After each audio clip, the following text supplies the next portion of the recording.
In a world built on the law of the strongest, there lived a girl who should never have existed. Born under a waning moon to a bloodline that prized ferocity above all else, Era Solwyn carried a secret that made her kin recoil. She possessed no beast, no claws, no fangs, just the hollow ache of being unwanted in a society that measured worth in dominance. They locked her away like a shameful secret, hidden in the attic of her family's crumbling estate, fed on scraps and silence. But tonight, everything changes. Tonight, the most ruthless king in the empire will shatter 1,000 years of tradition, and no one, not even he, understands why. Stick around till the end to see how a broken girl becomes the one thing an emperor cannot control. And if this story grabs you by the throat, smash that like button and drop your city in the comments. I want to know where my tribe is watching from. The day began like all the others, with shame. Era woke in the half-light that filtered through cracks in the wooden planks above her head. The attic smelled of dust and mouse droppings, and the particular staleness of a life confined. Her pallet was a thin layer of straw over bare boards. The blanket, threadbare and stained, barely covered her frame. She had learned long ago not to move too quickly upon waking. Sudden movements brought pain to joints stiffened by cold and poor circulation. She sat up slowly, wincing as her spine cracked. 22 years old, and her body already felt ancient. Below, the house stirred. Footsteps. The clatter of cookware.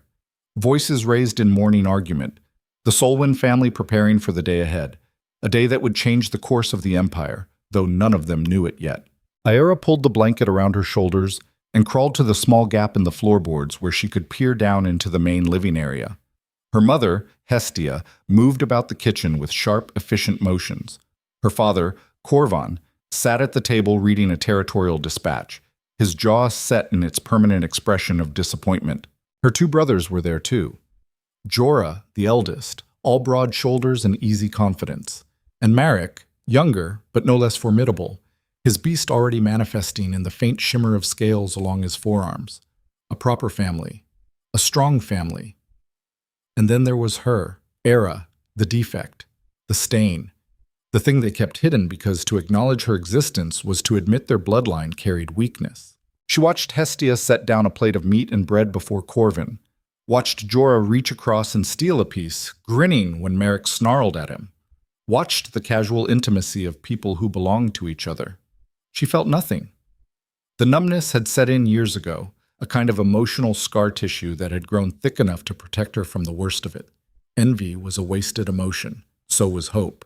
But today was different. Today was the proving ceremony. Era had heard about it in whispers, in fragments of conversation that drifted up through the floorboards.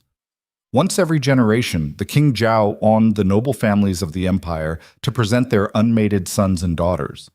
It was politics disguised as tradition, a chance for alliances to form, for bloodlines to strengthen, for power to consolidate. King Kaelin Virex. Even his name carried weight. The Conqueror, the Iron Fist, the man who had united a fractured empire through sheer brutality and strategic genius. Era had never seen him, of course.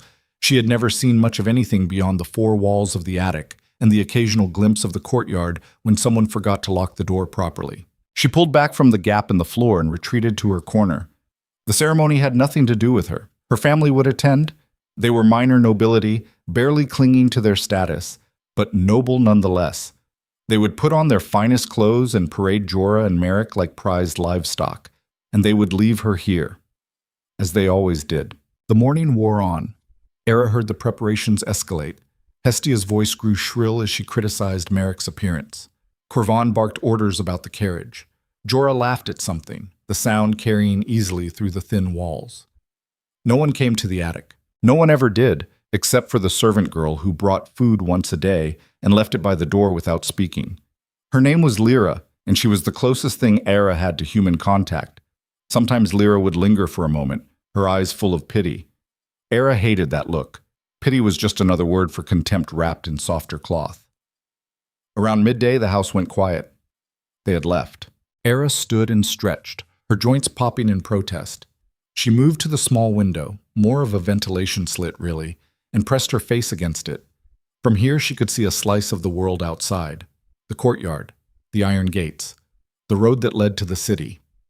She watched the Solwyn carriage disappear into the distance, wheels kicking up dust. And then she was alone. Completely alone. She should have felt relief. Instead, she felt something else. Something she could not name. It sat in her chest like a stone, heavy and cold. Era turned away from the window and paced the length of the attic. 12 steps one way, 12 steps back. She had counted them 1,000 times. 10,000. 1,000,000. This was her life. This was all it would ever be. But that unnamed feeling would not leave her alone. It grew heavier with each passing hour, pressing against her ribs, making it hard to breathe. She did not understand it then. She would, soon enough. The ceremony was held in the grand courtyard of the Obsidian Palace, a space large enough to hold 1,000 people and still feel cavernous. The palace itself was a monument to conquest, black stone towers that clawed at the sky, walls thick enough to withstand siege weapons, and everywhere the banner of the empire, a crowned wolf devouring a serpent. Kalen Vyrek stood on the dais at the far end of the courtyard, his posture relaxed but his eyes sharp. He wore black leather and steel, the uniform of a king who had earned his throne in blood. His hair was dark, shot through with silver at the temples. His face was all hard angles and old scars. At 43, he looked like a man who had seen every permutation of violence and learned to appreciate its efficiency. He was bored. The ceremony dragged on. Family after family paraded their sons and daughters before him. The young men puffed out their chests and tried to look fierce. The young women preened and postured, their beasts barely contained beneath their skin, all of them wanting to catch his eye, all of them desperate to be chosen. Kalen let his gaze drift over them with the same interest he might give to livestock at market. Adequate, functional, forgettable. His chief advisor, Lord Draven, stood at his right hand droning on about lineages and alliances. Kalen tuned him out. He had not survived 3 assassination attempts and 2 civil wars by letting other people make his decisions for him. The Solwyn family was announced. Kalen barely glanced at them. Minor nobility from the Eastern Territories. Corvin Solwyn looked like a man trying very hard to appear important. His wife stood stiff-backed and silent. The 2 sons were typical, strong, young, arrogant, nothing interesting. Kalen was about to dismiss them when something caught his attention. Not something he saw, something he felt.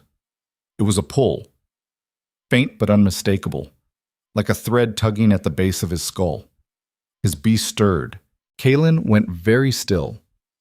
His beast, an ancient, primal thing that had bonded with his bloodline generations ago, rarely reacted to anything. It was a creature of ice and shadow, patient and cold. It did not stir for common bloodlines or predictable threats, but it was stirring now. Kalen's eyes narrowed. He scanned the Solwyn family again, more carefully this time. The father, the mother, the 2 sons. Nothing. And yet the pull remained. Lord Draven was still talking. Kalen raised a hand, silencing him mid-sentence. Silence rippled outward. The courtyard went still. Kalen stepped forward to the edge of the dais. His voice, when he spoke, carried effortlessly across the space. "How many in your household, Lord Solwyn?" Corvin Solwyn blinked, clearly startled by the question. He recovered quickly, bowing low. 5, Your Majesty. Myself, my wife, and my 2 sons. Kalen tilted his head slightly. 5. Yes, Your Majesty. The pull intensified. Kalen's beast was pacing now, restless in a way that set his teeth on edge. He descended from the dais. The crowd parted before him. He walked straight to Corvin Solwyn and stopped less than a foot away. "You are lying," Kalen said quietly. Corvin's face went pale.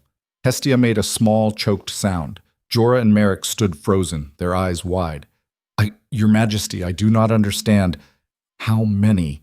Kalen's voice was soft, gentle even, but there was something underneath it, something cold and vast and utterly merciless. Corvin Solwyn broke.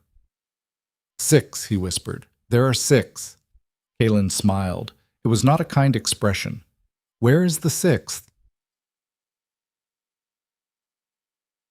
Ira heard the carriage return just before dusk. She was at her window, watching the sky turn the color of old bruises when the sound of hooves on cobblestone reached her. The carriage came to a stop in the courtyard. Doors slammed. Voices shouted. Something was wrong. Era pressed her ear to the floorboards. Below, chaos.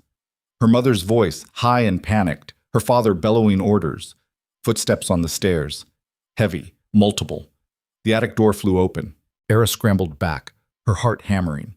2 palace guards stood in the doorway, their armor gleaming in the low light. Behind them, Corvin Solwyn, his face twisted with rage and something that might have been fear. "Get her downstairs," Corvin said. "Now." The guards advanced. Era pressed herself into the corner, but there was nowhere to go. One of them grabbed her by the arm, hauling her to her feet. She did not fight. There was no point. They dragged her down the narrow stairs, her bare feet catching on splinters. Hestia stood at the bottom, her hand pressed to her mouth, tears streaming down her face. Jorah and Marek stared at Era as if she were a stranger. To them, she was. They pulled her outside. The courtyard was full of people now, palace guards, servants, onlookers drawn by the commotion. And in the center of it all, a figure in black leather and steel. King Kaelin Virex. Era's knees buckled. The guards held her upright. She could not look away from him. He was nothing like she had imagined. Taller, harder. His eyes were pale gray, the color of winter ice, and when they fixed on her, she felt the air leave her lungs. He walked toward her. The crowd fell silent. Kaelin stopped a few feet away, studying her.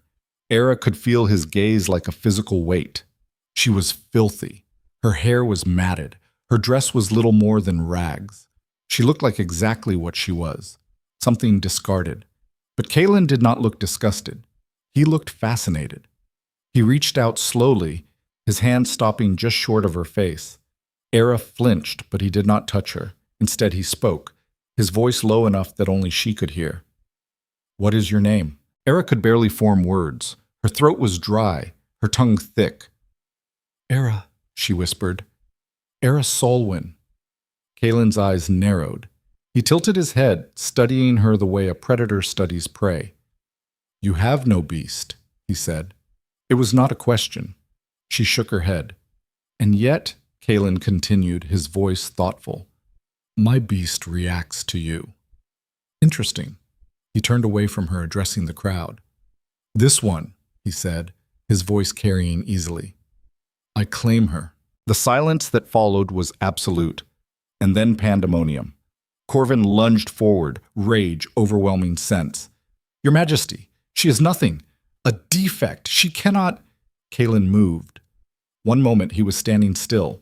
The next, Corvan was on his knees, Kaelin's hand wrapped around his throat. "Do you presume," Kaelin said softly, "to tell me what I can and cannot do?" Corvan made a strangled sound. Kaelin released him and he collapsed, gasping. Kaelin turned back to Era. He extended his hand. "Come," he said. Era stared at his hand. This was insane. This was impossible. Kings did not choose defects. Kings did not choose girls locked in attics. But his hand remained outstretched, and Era, who had spent her entire life being invisible, made a choice. She placed her hand in his. Kaelin's fingers closed around hers, warm and solid. He pulled her forward, away from the guards, away from her family. "You belong to me now," he said quietly. And for the first time in her life, Era Solwyn felt something other than numbness. She felt terror. And beneath it, something else. Something that felt almost like hope. But they did not return to the palace immediately. Kaelin led her to the carriage, a massive thing of black wood and steel, and gestured for her to enter. Era climbed inside on shaking legs. The interior was all dark leather and polished metal. It smelled of oil and something else, something wild and animal. Kaelin entered behind her and sat across from her, his posture relaxed. The door closed. The carriage lurched into motion. Era kept her eyes down, her hands clasped in her lap. She could feel him watching her. "Look at me," Kaelin said. It was not a request. Era lifted her head slowly.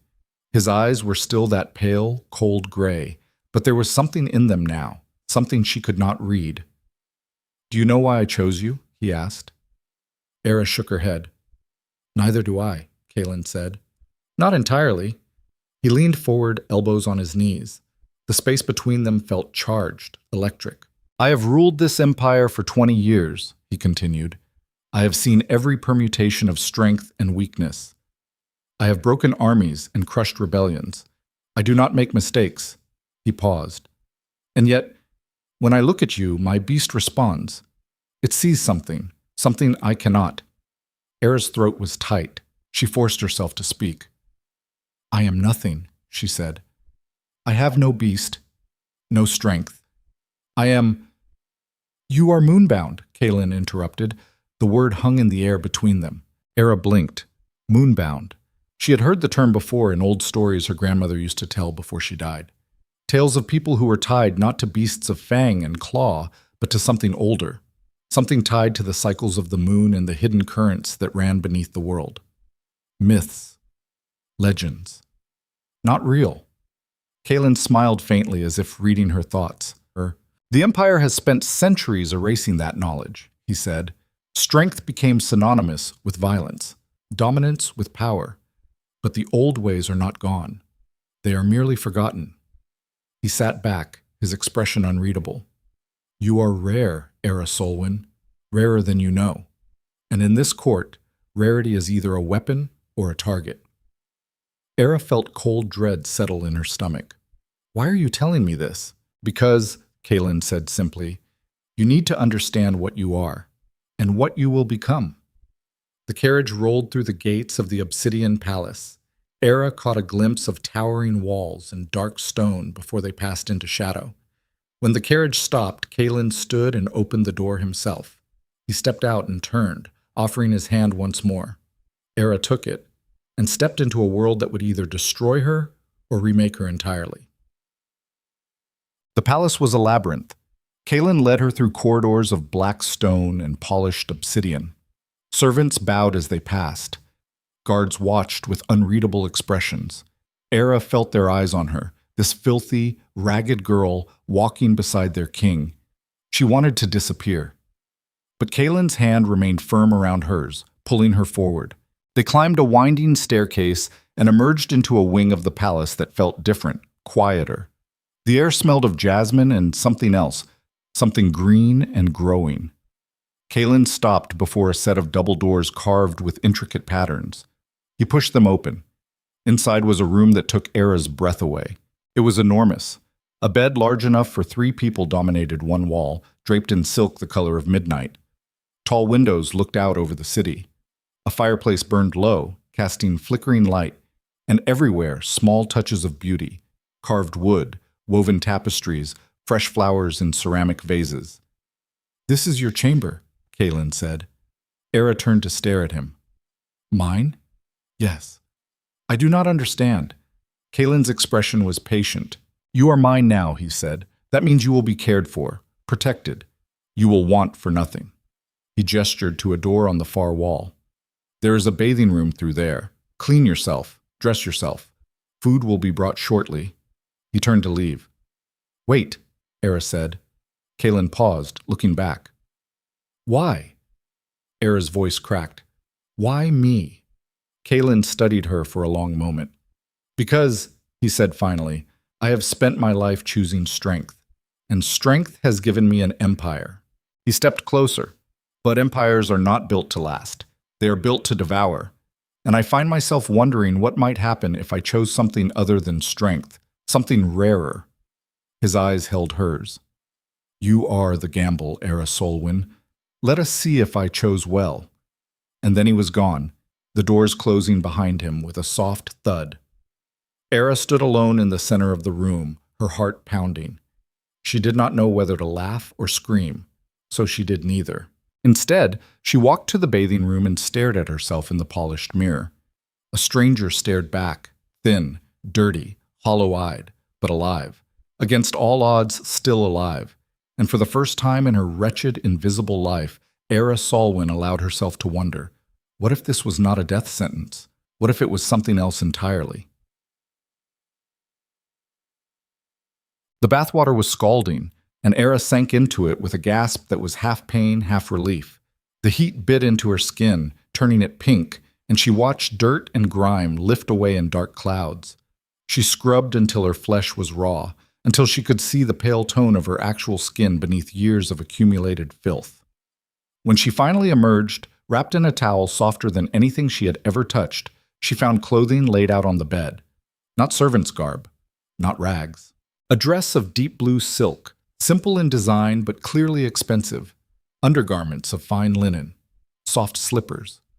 Era dressed slowly, her hands shaking. The fabric slid over her skin like water. When she caught sight of herself in the mirror again, she barely recognized the reflection. Clean, clothed, almost human. A knock at the door made her jump. "Enter," she said, her voice uncertain. She eat. A servant entered carrying a tray of food. The woman was middle-aged, her expression professionally neutral. She set the tray on a small table near the window and bowed. "His Majesty instructed that you eat and rest," the woman said. "If you require anything, pull the cord by the bed and someone will come." She left before Era could respond. Era approached the tray as if it might bite her. Roasted meat, fresh bread, cheese, fruit. More food than she usually saw in a week. She ate slowly at first, then faster, her body overriding her caution. The food was rich, and her stomach, used to scraps, protested. She forced herself to slow down, to breathe. When she finished, exhaustion hit her like a physical blow. The bed called to her, impossibly soft and inviting. Era climbed in and pulled the silk covers over herself. She meant to stay awake, to think, to process everything that had happened, but her body had other ideas. Within minutes, she was asleep, and for the first time in years, she did not dream of the attic. She woke to darkness and the sound of voices. Era sat up, disoriented. The fire had burned down to embers. The room was full of shadows. The voices were coming from beyond the doors, raised, angry. She slipped out of bed and crept closer, pressing her ear to the wood. "Absolute madness," a man's voice was saying. "You claim a defect in front of the entire court? Do you have any idea what this looks like?" That was Lord Draven. Era recognized his voice from the ceremony. "It looks," Kalen said, his voice calm, like a king making a choice. "It looks like weakness," Draven snapped. "The nobles are already whispering. Some are calling it an insult. Others think you have lost your mind. Let them whisper. You cannot afford—" "I can afford whatever I choose," Kalen interrupted, his voice dropping into something dangerous. "Or have you forgotten who sits on the throne?" A pause. "Of course not, Your Majesty," Draven said stiffly. "But I must advise—" "Your advice is noted," Kalen said. "And dismissed. She stays. You do not even know what she is." "No," Kalen agreed. "But I intend to find out." Footsteps. Draven was leaving, his anger radiating even through the closed door. When the corridor fell silent, Era stepped back from the door, her heart pounding. She stays. She did not know whether to feel relieved or terrified. The door opened. Era jumped back. Kalen stood in the doorway, still dressed in black, his expression unreadable. "You should be sleeping," he said. "I heard voices." "I know." He stepped inside and closed the door behind him. Era's pulse quickened. They were alone. Truly alone. Kalen crossed to the fireplace and added wood, coaxing the flames back to life. Light spilled across the room.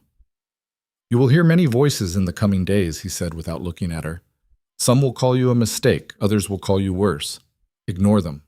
"Why?" "Because," Kalen said, turning to face her, "they do not matter." "I do." He moved closer, and Era fought the urge to retreat. "There will be attempts on your life," he continued matter-of-factly. "Some subtle, some less so. The court is a den of vipers, and you are now the most interesting prey they have seen in years." Era's mouth went dry. "You make it sound inevitable." "It is," Kalen said, "but so is your survival. If you are what I suspect you are, you will adapt, or you will die. Those are your options." He studied her for a long moment. "Which will it be, Era Solwyn?" Era met his eyes, those cold gray eyes that seemed to see everything, and she made her second choice of the night. "I will survive," she said. Kalen smiled. "Good," he said. "Then we begin tomorrow." He turned and walked to the door, paused, looked back. "One more thing," he said. "You are not permitted to leave this wing without an escort. There are those who would kill you the moment you stepped into an unguarded corridor. Do you understand?" Era nodded. "Say it, I understand."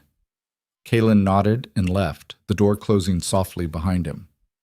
Era stood in the center of the room, alone once more. But this time, she did not feel invisible. She felt seen, and that, she was beginning to understand, was far more dangerous. Morning came with knives. Not literal ones, though Era would learn soon enough that the court preferred subtler weapons. No, these knives were made of silk and perfume and smiles sharp enough to draw blood. She woke to find 3 women standing at the foot of her bed. Era scrambled upright, her heart hammering. The women watched her with expressions ranging from cool assessment to barely concealed disdain. They wore fine dresses in varying shades of gray and silver, their hair elaborately styled, their faces painted with cosmetics that accentuated rather than concealed. The eldest stepped forward. She was perhaps 40, handsome rather than beautiful, with eyes like chipped flint. "I am Lady Severine," she said. "Chief attendant to the royal household. You will rise and prepare yourself. The king has summoned you." Era did not move. Something in Severine's tone made her spine stiffen. "Now," Severine added, the word cracking like a whip. The other 2 women moved to the wardrobe and began pulling out garments. Era climbed out of bed slowly, acutely aware that she was being evaluated, measured, judged, and found wanting. This is what power looks like when it wears a dress, Era thought. These women did not need beasts or claws. Their weapons were far more refined. Severine gestured to a chair near the window. "Sit." Era sat. One of the younger women, pale blonde, delicate features, approached with a brush and began working through Era's tangled hair. She was not gentle. Each stroke pulled and tore. Era bit the inside of her cheek to keep from crying out. "Your hair's a disaster," the woman murmured. "When was the last time it was properly maintained?" "Never," Era said quietly. The woman's hands stilled. She exchanged a glance with her companion, a dark-haired girl with calculating eyes, and continued brushing with even less care. Severine watched from across the room, her arms crossed. "You understand," she said conversationally, "that the king's choice has created something of a situation." Era said nothing. "The court is in an uproar," Severine continued. "Bets are being placed on how long you will last. Most give you a week. The optimists say a month." Still, Era remained silent. Severine's eyes narrowed. "You will speak when spoken to, girl." Era met her gaze in the mirror. "You did not ask me a question," she said. "You made a statement." The blonde woman's hand stilled again. The dark-haired one made a small sound that might have been a laugh. Severine's expression did not change, but something flickered behind her eyes. Calculation?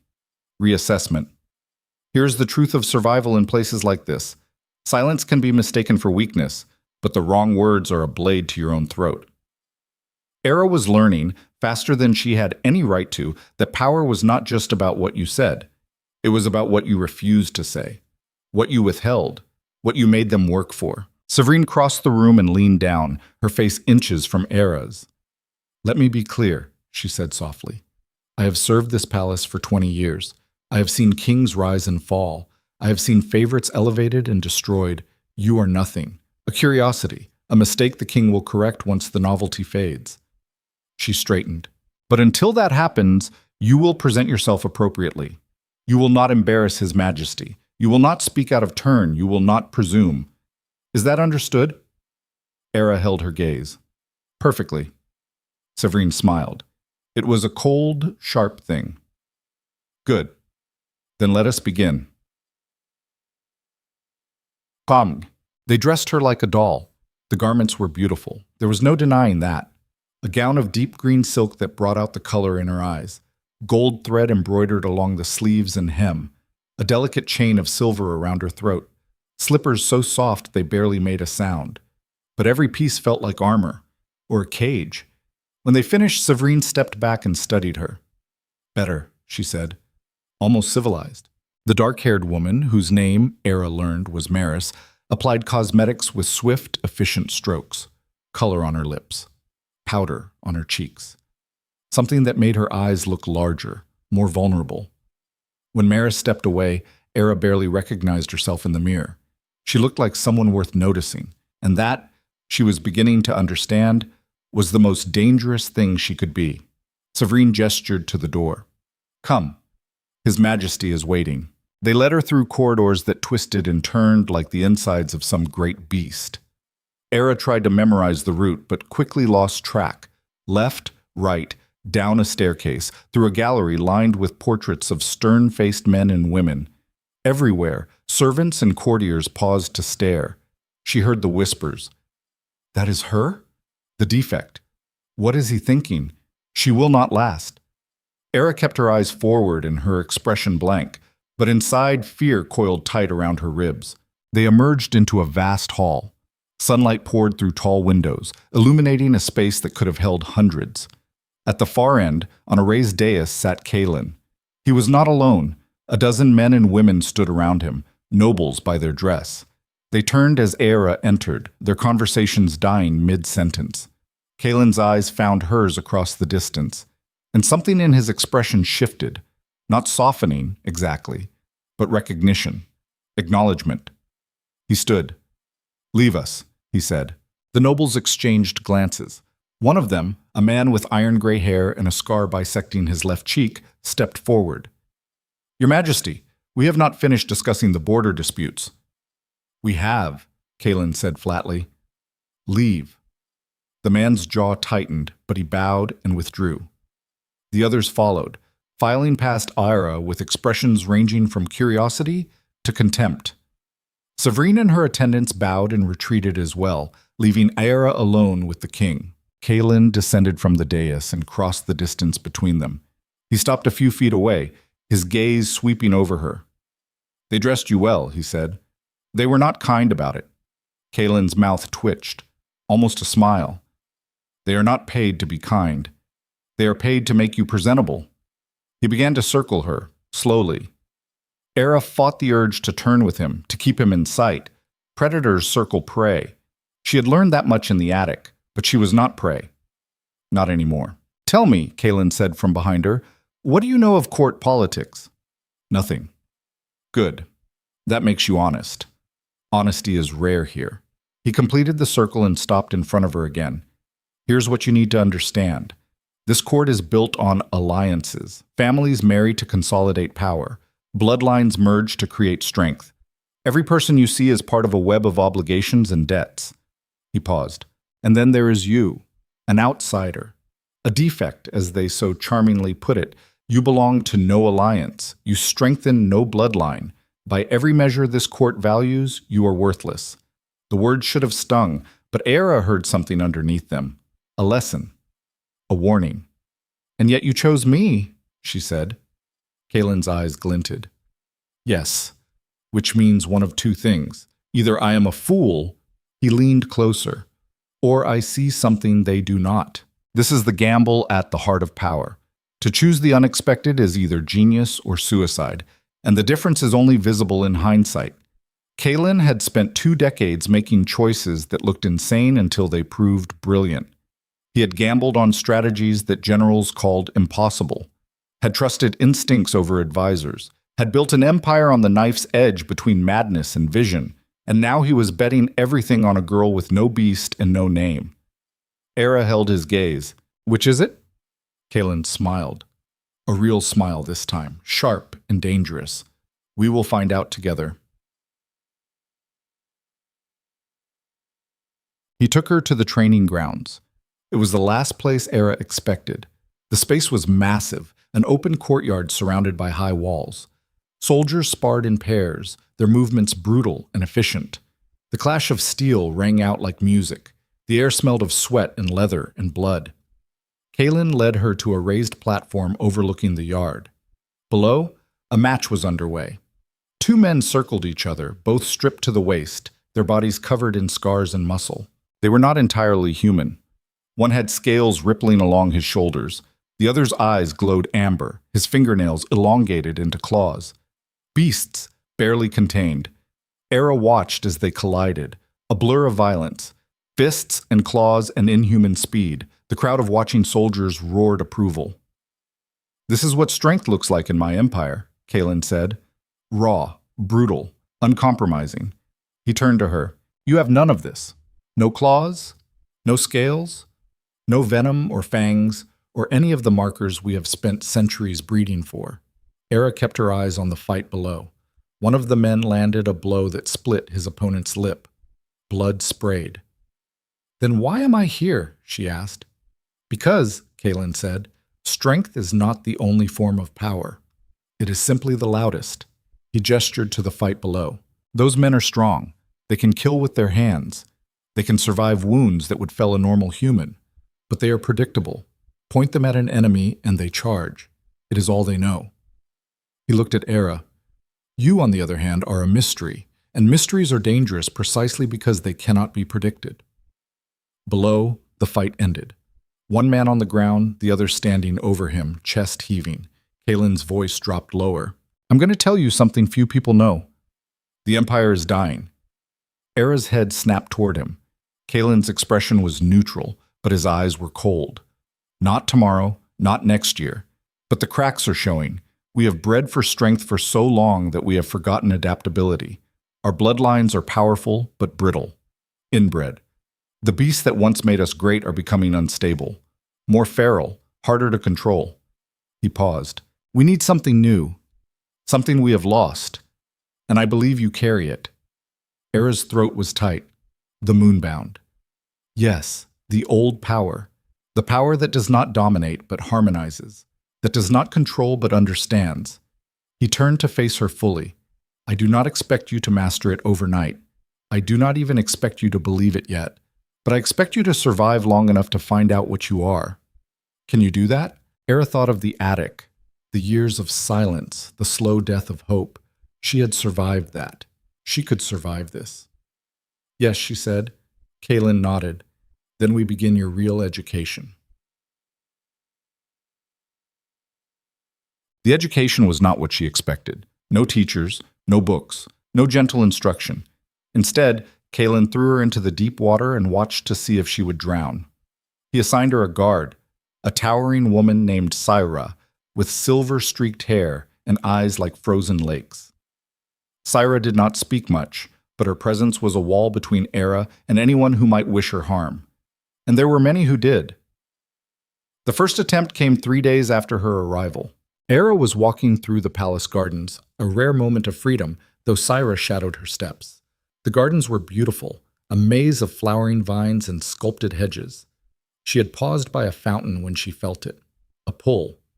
Faint but insistent. Her vision blurred. The world tilted. Poison. Syra caught her before she hit the ground. The guard's face swam in and out of focus. "Stay with me," Syra barked. Era tried to speak, but her tongue was thick, useless. Her heart hammered erratically. Syra hauled her up and half-carried, half-dragged her back toward the palace. Servants scattered. Doors flew open. The last thing Era saw before darkness took her was Kalen's face, his expression carved from stone. When she woke, she was back in her chamber. A physician hovered nearby, his hands stained with herbs. Kalen sat in a chair by the window, his posture relaxed, but his eyes sharp. "What happened?" Era croaked. "Someone poisoned the water in the fountain," Kalen said calmly. "A slow-acting toxin, meant to look like natural illness." "Who?" "That," Kalen said, "is an excellent question." He stood and crossed to her bedside. "You survived. That is what matters." Era pushed herself upright despite the physician's protests. "This is not survival. This is barely staying alive." Kalen's expression did not change. "Welcome to court. This is the truth that no one tells you about power. It is not a prize you win. It is a war you fight every single day, often against people who smile at you over breakfast. The court was not a place of honor or tradition. It was a killing floor with better decoration. And Era was learning, one poisoned fountain at a time, that survival was not about strength. It was about will. The second attempt was more direct. A week after the poisoning, Era was summoned to a formal dinner. The great hall was filled with nobles, all dressed in their finest. Long tables groaned under the weight of food and wine. Candles flickered in elaborate candelabras. Era sat at Kalen's right hand, a position of honor that made every eye in the room turn toward her. She wore a gown of deep crimson, chosen by Severine. Her hair was pinned up, exposing her throat. She looked, she thought, like a sacrifice dressed for the altar. The dinner dragged on, course after course, conversation that was all edges and hidden meanings. Era said little, letting the words flow around her, until Lord Draven stood. He was at the far end of the table, his face flushed with wine. He raised his glass. "A toast," he announced, "to His Majesty and his choice." The room went silent. Kaelin's expression did not change, but Era felt the temperature drop. Draven continued, his voice carrying, "We are blessed to witness such an historic moment. Never before has a king of this empire claimed a mate with no beast, no lineage, no strength." He paused for effect. "One wonders what qualities she possesses that we cannot see." Laughter rippled through the hall, cruel, knowing. Era's hands clenched in her lap. Every instinct screamed at her to flee, to hide, but she did not move. Kaelin stood slowly. The laughter died. "You wonder, Lord Draven, what I see in her." Draven's smile faltered. Kaelin walked around the table, his movements unhurried. He stopped behind Era's chair and placed a hand on her shoulder. "I see," he said, his voice soft and deadly, "something that you lack." His fingers tightened fractionally. The ability to recognize value beyond brute force. The wisdom to know that power takes many forms. And the intelligence to understand that questioning your king's judgment is the fastest path to losing your tongue. Draven went pale. Kaelin's hand remained on Era's shoulder, warm and solid. "Now sit down and finish your meal, or leave my table and never return." Draven sat. The dinner continued in tense silence. When it finally ended, Era followed Kaelin out of the hall. Her legs trembled, but she forced them steady. They reached a private corridor before she spoke. "You did not have to do that." Kaelin stopped and turned to face her. "Yes," he said. "I did." His eyes held hers. "They will test you, every day, in every way they can imagine. If I defend you every time, you will never be anything more than my pet. They will despise you and wait for me to lose interest." He stepped closer. "But if I defend you publicly, decisively, they will understand that attacking you is attacking me. It buys you time. Time for what? To become what you are meant to be." "And what is that?" Kaelin's smile was sharp. "That is what we are both trying to discover." The discovery began in blood. 2 weeks after the dinner, Ira woke in the dead of night to the sound of breaking glass. She sat up, her heart racing. Moonlight poured through the shattered window, and there, climbing through the frame, was a figure dressed in black. An assassin. Era rolled out of bed as the figure dropped silently into the room. She opened her mouth to scream, but the assassin moved faster, crossing the distance in 3 strides. A blade flashed. Era dodged on pure instinct, the knife passing so close she felt the wind of it. She stumbled backward, her mind blank with terror. The assassin advanced. Era could see nothing of their face behind the dark cloth mask, could read nothing in their movements but cold, professional intent. This was not a warning. This was an execution. Era's back hit the wall. Nowhere left to run. The assassin raised the blade, and something inside Era snapped, not broke, snapped into place. The world went sharp and strange. She could see the assassin's heartbeat in the pulse of their throat, could smell the adrenaline in their sweat, could feel the intention behind the blade like a physical weight. And beneath it all, something else. A thread. Silver and shimmering and ancient. Era reached for it without thinking. The assassin froze mid-strike. Their eyes went wide behind the mask. The blade fell from nerveless fingers and clattered to the floor. Era did not understand what she had done, did not understand the power that was flooding through her, cold and bright and utterly alien. But she felt it, the connection, like a hook sunk deep into the assassin's mind. "Stop," she whispered. The assassin stood perfectly still, trembling. The door crashed open.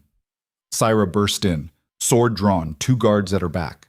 They took in the scene in an instant. The broken window, the assassin, Era pressed against the wall with her hand outstretched. Syra moved. 1 strike. The assassin crumpled. Era's knees gave out. She slid down the wall, gasping. Syra was at her side immediately. "Are you hurt?" Era shook her head. She could not find words. Kaelin arrived moments later, still in his sleeping clothes, a sword in his hand. He looked at the unconscious assassin, then at Era. What happened? I do not know, Era whispered. I stopped them. How? I do not know, but she did know. Somewhere deep inside, beneath the fear and adrenaline, she knew. The moonbound power was not a myth. It was real, and it had just saved her life. They questioned the assassin in the dungeons beneath the palace. Era was not allowed to attend, but Kaelin told her the results. A hired blade, he said, paid to kill you and make it look like an accident. Who paid them? The assassin claimed not to know. They worked through intermediaries. But the coin was noble, high quality, minted in the Western territories. He paused. Lord Draven's territories. Era felt cold dread settle in her stomach. What will you do? Kaelin's smile was thin. Nothing. Not yet. Draven is too well connected to move against without proof. And proof is difficult when everyone uses intermediaries. So he tries to kill me and faces no consequences? He faces the consequences of failure, Kaelin said, which, in his world, is far worse than any punishment I could devise. He studied her. But we need to talk about what you did. Era had been dreading this conversation. I do not understand it myself. Describe it. Era closed her eyes, trying to find words for something that existed beyond language. I felt a connection, like a thread. I could feel their intention, their fear, and when I pulled on it, they stopped. Kaelin was quiet for a long moment. You did not command their body, he said finally. You commanded their will. Era opened her eyes. Is that what the moonbound can do? Kaelin's expression was complex, part fascination, part calculation. The old texts speak of it. The ability to touch the invisible threads that connect all living things, to influence emotion, instinct, desire, not through force but through understanding. He leaned forward. Most people with beasts can only affect the physical. They break bones and tear flesh. But the moonbound can break something far more fundamental. They can break certainty, make you doubt, make you afraid, make you stop. Is that what I did? Made them afraid? Kaelin shook his head. No. You made them uncertain. For just a moment, you made them forget why they were there. And in that moment of forgetting, you took control. Era wrapped her arms around herself. I do not want this. Too late, Kaelin said flatly. You have it. The question is whether you learn to use it before someone finds a way to kill you that does not require getting close. This is the bargain at the heart of all power. It is never a gift. It is always a burden. And the only choice you get is whether to carry it well or let it crush you. Era looked at Kaelin, this man who had chosen her for reasons she still did not fully understand. Why are you helping me? Because, Kaelin said, you are the future of this empire, whether you want to be or not. He stood. Tomorrow, your real training begins. No more pretending to be civilized. No more dinner parties and poison. You're going to learn to fight, not with fists or claws, but with the power you were born with. And if I refuse? Kaelin's expression was almost gentle. Then you will die, and this empire will die with you. He left her alone with that truth. Era sat in the darkness of her chamber, staring at her hands. These hands that had stopped an assassin. These hands that carried power she did not want and could not escape. Outside, the moon rose over the palace, full and bright and merciless. And deep inside, something ancient stirred. Era Solwyn, the girl from the attic, was gone. What was emerging in her place was something else entirely. Something the Empire was not ready for. Something even Kaelin might not be able to control. And as dawn broke over the obsidian palace, Era made a decision. She would not just survive. She would become, whatever the cost. The training began before dawn. Era woke to find Kaelin standing in her chamber, fully dressed, his expression unreadable in the gray pre-morning light. Get up, he said. We have work to do. She dressed quickly in the simple tunic and leggings that had been laid out for her. No silk, no jewels, just plain dark fabric that allowed for movement. Kaelin led her deep into the palace, down corridors she had never seen. They descended stairs that seemed to go on forever, spiraling into the earth. The air grew cool and damp. The walls changed from polished stone to rough-hewn rock. Finally, they emerged into a vast underground chamber. It was circular, perhaps 50 feet across, with a domed ceiling that disappeared into shadow. The floor was bare earth. The walls were carved with symbols that looked ancient, worn almost smooth by time. "This place predates the palace," Kalen said. "Predates the empire. It was here when my ancestors first claimed these lands." He walked to the center of the chamber. The moonbound used spaces like this, places where the earth's energy was strongest, where the threads between all living things were most visible. Era followed slowly, her skin prickling. The air felt different here, charged, alive. "What am I supposed to do?" "Feel," Kalen said simply. He gestured for her to sit. Era lowered herself to the ground, cross-legged, her hands resting on her knees. Kalen circled her slowly. "Close your eyes. Breathe. Empty your mind of everything except the present moment." Era tried, but her thoughts were a tangle. The assassin, the poison, the whispers of the court, the weight of Kalen's expectations. "You're thinking too loud," Kalen said. "I can practically hear it from here. I do not know how to stop." "Then do not try to stop. Observe. Watch your thoughts like clouds passing through sky. Do not grab them. Do not fight them. Just let them move." This is the first lesson of any real power. Control begins with surrender. You cannot master what you refuse to acknowledge. The mind is a wild thing, full of fears and desires and half-formed terrors. Most people spend their entire lives being dragged by it, never realizing they have the option to simply watch instead. Era breathed. In, out, in, out. Slowly, incrementally, her thoughts began to settle. And beneath them, she felt something else. A pulse. Rhythmic and deep, like a second heartbeat. "Good," Kalen said softly. "You feel it. What is it?" "Everything. The earth beneath you, the water in the stone, the air moving through the chamber, the life that exists in every particle of this place." He paused. "And me." Era's eyes snapped open. Kalen stood a few feet away, watching her. "You feel me?" She closed her eyes again and reached for that pulse. And there, a bright thread, stronger than the others, connected to him. "Yes. Describe it." Era struggled for words. "It feels like winter, cold but not cruel, sharp, controlled." Kalen's voice carried approval. "That is my beast, the essence of what I am. Every living thing has a signature, a feeling.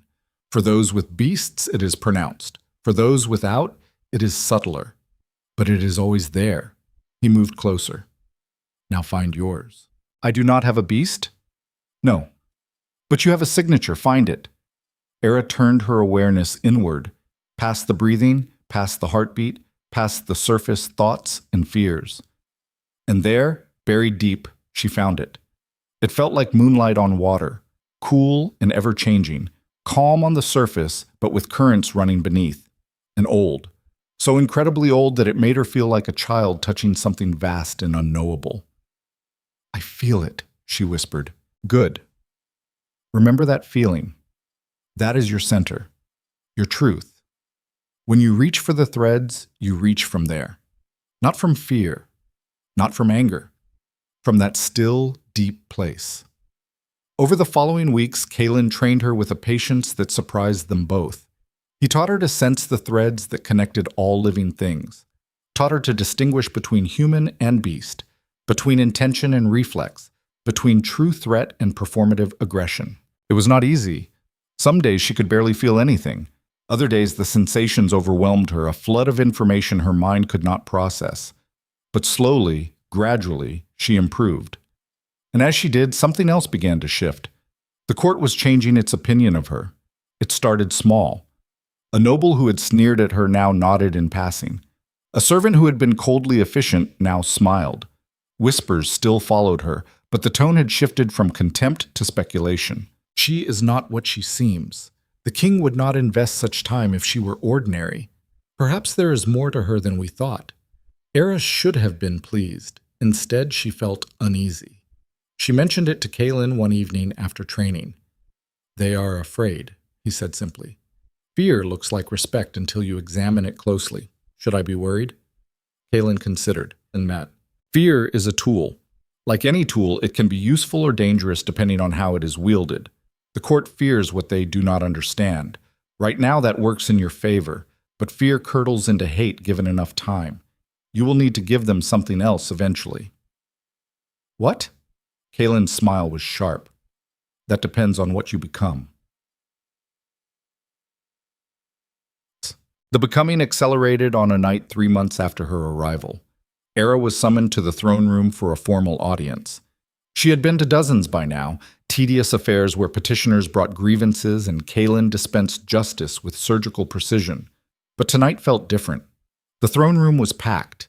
Every noble of significance was present, their faces masks of polite attention. The air crackled with anticipation. Era took her place at Kalen's right hand in the chair that had been placed there for her. It was smaller than his throne, but elevated enough to make a statement. You are not a pet. You are a partner. The message was clear. And it made enemies. The first few petitions were standard: land disputes, trade agreements, a request for troops to patrol a troubled border region. Then Lord Draven stepped forward. Era's spine stiffened. She had not seen him since the dinner, since the assassin. Kalen had kept them separated, deliberately or otherwise. Draven bowed low, his face a picture of respectful concern. Your Majesty, I come before you with a matter of grave importance. Speak, Kalen said, his voice neutral. Draven straightened. It has come to my attention that there are whispers in the court. Dangerous whispers, concerning the Lady Era. The room went silent. Era felt every eye turned toward her. She kept her expression blank, but her heart hammered. Continue, Kalen said. There are those who say, Draven continued carefully, that the lady possesses abilities that are unnatural, that she can influence the minds of others, control their wills. He paused for effect. Such powers, if they exist, would be a threat to the stability of the Empire, to the sanctity of our traditions. Kalen's expression did not change, but Era felt the temperature in the room drop. Are you accusing the Lady Era of witchcraft, Lord Draven? I make no accusations, Draven said smoothly. I merely relay what others have said, and I ask, for the good of the Empire, that these rumors be addressed, publicly, so that all may know the truth. This is the brilliance of political maneuvering, the blade disguised as concern. Draven was not attacking directly. He was simply asking questions, creating doubt, forcing Kalen to either defend Era in a way that might confirm the rumors or dismiss them in a way that made him look weak. Either way, Draven won. Kalen stood. The room seemed to shrink. You want the truth, Lord Draven? Yes, Your Majesty. Very well. Kalen descended from the dais and crossed to Era. He offered his hand. She took it, rising to stand beside him. The Lady Era, Kalen said, his voice carrying to every corner of the vast room, is moonbound, an heir to a power this empire has spent centuries trying to erase. Gasps rippled through the crowd. Draven's eyes widened. He had expected denial, deflection, not confirmation. Kalen continued, his tone conversational but edged with steel. The moonbound can sense the threads that connect all living things.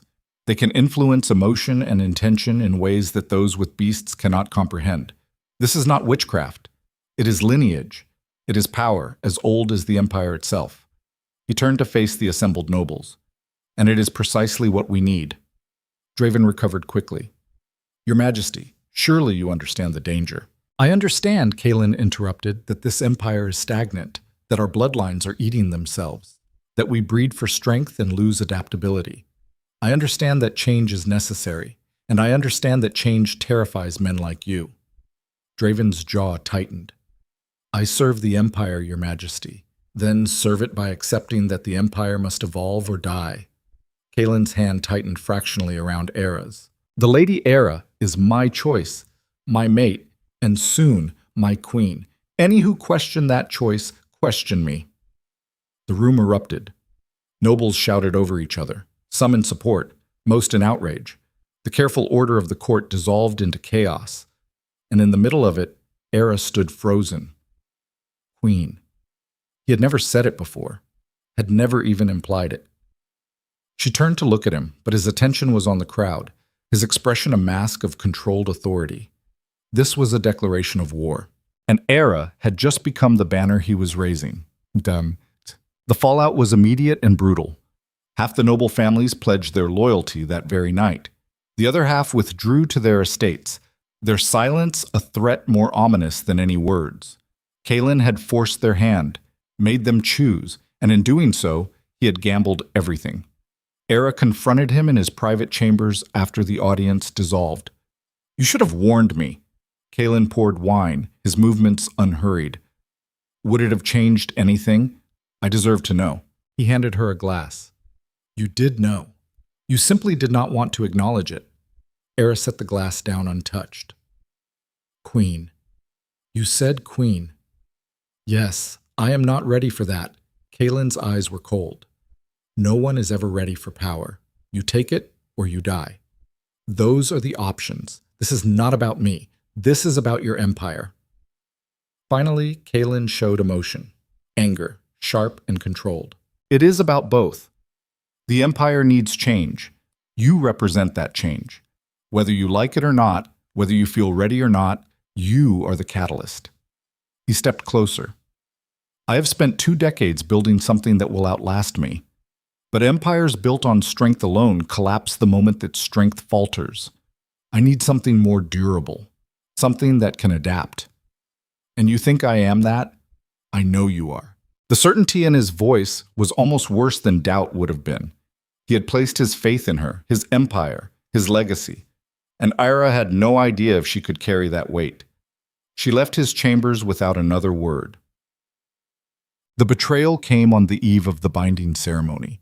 Preparations had been underway for weeks. The entire palace was being transformed for the ritual that would officially make Era queen. Banners hung from every tower. Flowers filled every corridor. The kitchens worked day and night preparing feasts. Era felt like she was being prepared for her own funeral. Syra had become not just her guard, but something close to a friend. The woman was taciturn, but Era had learned to read the minute shifts in her expression. A slight softening around the eyes meant approval. A tightening of the jaw meant concern. Tonight, Syra's jaw was tight. They were in Era's chambers, Syra checking the locks on the windows for the 3rd time. "You are nervous," Era observed. Syra glanced at her. "It is a big night tomorrow. Many things could go wrong. Do you think something will?" Syra hesitated, and in that hesitation, Era felt a flicker of something through their connection, a thread she had grown familiar with over the months. Fear. Syra was afraid. "What is it?" Era asked quietly. Syra turned away, busying herself with checking the door. "Nothing. Just old habits. I do not like ceremonies. Too many people. Too many variables." But Era could feel the lie. It sat between them like a third presence. She reached for the thread gently. Not to control, just to understand. And what she found made her blood run cold. Syra was hiding something. Something that felt like guilt and terror and desperate resignation all tangled together. Era stood slowly. "What have you done?" Syra froze. "I do not know what you mean." Era could feel her heart breaking even as she asked the question. "Please, do not lie to me. Not you." Syra turned. Her face was anguished. "They have my daughter." The words fell like stones. "Who?" Syra's hands clenched into fists. "I do not know. They came to me a week ago, showed me a lock of her hair, said if I did not cooperate, they would send me her head." Era felt the room tilt. "Cooperate how?" Syra's voice broke. "I am supposed to make sure you are in the Western Garden at midnight, alone. It is a trap. I know." Tears streamed down Syra's face. "I am sorry. I am so sorry. But she is my daughter. She is all I have." Here is the cruelest truth about loyalty. It is only as strong as what you have left to lose. Syra was not evil. She was not even weak. She was simply a mother willing to sacrifice anything to save her child. And in the brutal calculus of the court, that made her the perfect weapon. Era's mind raced. Midnight was 2 hours away. "Have you told Kaelin?" Syra shook her head. "I cannot. The message said if I told anyone, she dies. Then we do not tell him." Syra looked up, shocked. "What?" Era's voice was steady despite the fear flooding her veins. We go to the garden, but we do it on our terms. You will be killed. Maybe. Or maybe this is what I have been training for. This is madness. Era smiled grimly. I have been told I have a talent for that. Era sent word that she needed privacy to prepare for tomorrow's ceremony. It was not unusual. The servants withdrew. The guards took up positions in the corridor outside, and Era began her own preparations. She dressed in dark clothing, no silk, no jewels, just practical fabric that would not snag or shimmer in moonlight. She wished she had a weapon, but she had never been trained in blade or bow. Her only weapons were the ones she could not see. She would have to be enough. At 1:45, she touched the thread that connected her to Kaelin. It was a risk. If whoever had set this trap was watching closely, they might sense the connection, but she needed him to know. She pushed a single emotion through the thread. Not words, not images. Just feeling. Danger. She felt his awareness snap to attention immediately, felt his concern flood back through the connection, but she did not explain, did not give him time to respond. She severed the connection and turned to Syra. Let us go. Flick. The western garden was a maze of sculpted hedges and flowering vines. In daylight, it was beautiful. At night, it was a trap waiting to close. Era and Syra entered from the eastern gate. The moon was high and bright, casting everything in silver and shadow. They moved slowly. Era's senses stretched to their limit. She could feel the threads all around her, the sleeping birds in the trees, the insects in the grass, the guards on the distant walls. And there, ahead, a cluster of threads. Human. 5 of them. Waiting. Syra felt them too. Her hand went to the sword at her hip. Era caught her wrist. No, not yet. They continued forward until they reached a circular clearing at the garden's heart. A fountain stood at the center, water trickling over stone. The 5 figures stepped from the shadows. They wore no masks, no disguises. They did not need to. Era recognized 4 of them as palace guards. Men she had seen 100 times. Men who had bowed to her in corridors. Men who had sworn loyalty to Kaelin. The 5th was Lord Draven. He smiled. Lady Era, how good of you to join us. Era kept her voice level. You have Syra's daughter. Draven's smile widened. Had, past tense. The girl is already dead. Killed the moment Syra agreed to bring you here. Syra made a sound like something dying. Her sword cleared its sheath. The 4 guards drew their own weapons. Draven held up a hand. Peace, Syra. There is no need for more death tonight. Lower your blade and walk away. You can still save yourself. Syra's hand shook, but the sword stayed up. Era felt a surge of fierce pride and grief. Syra had already lost everything, but she would not compound that loss with further betrayal. Draven sighed. A pity. I had hoped you would be reasonable. He nodded to the guards. Kill them both. The guards advanced, and Era reached for the threads. She had trained for this, spent months learning to sense and influence. But training was different from reality. In training, there was no fear, no stakes, no consequence. Here, failure meant death. She grabbed the nearest thread and pulled. The guard stumbled, his expression going blank. His sword dipped. Era pulled harder, pouring everything she had into the connection. Stop! The guard froze. The other 3 hesitated, uncertain. Draven's eyes narrowed. Interesting. But you cannot hold us all. He was right. Era could feel the strain already, holding one thread while sensing the others. It was like trying to juggle while running, possible for a moment, unsustainable. She needed another strategy, so she stopped trying to control them. Instead, she reached for something deeper. The thing Kaelin had taught her in those early sessions. The threads beneath the threads. The connections that bound not bodies but emotions. Fear. Everyone was afraid. The guards were afraid of dying. Draven was afraid of failure. Syra was afraid of her daughter's death. Era touched those fears and amplified them. The 2nd guard dropped his sword, his breathing ragged. The 3rd backed away, his eyes wide. The 4th charged. Syra met him, her blade flashing. Steel rang against steel. Era focused on Draven. His thread was different, tighter, more controlled. He had spent decades building walls around his emotions. But everyone had cracks. Era found his impressed. She did not know what she touched, did not know what specific fear she was amplifying, but she felt the moment it landed. Draven went pale. His hands trembled. "What are you doing?" he whispered. "What you forced me to learn," Era said. She took a step toward him. "You wanted to know what the moonbound could do. Here is your answer.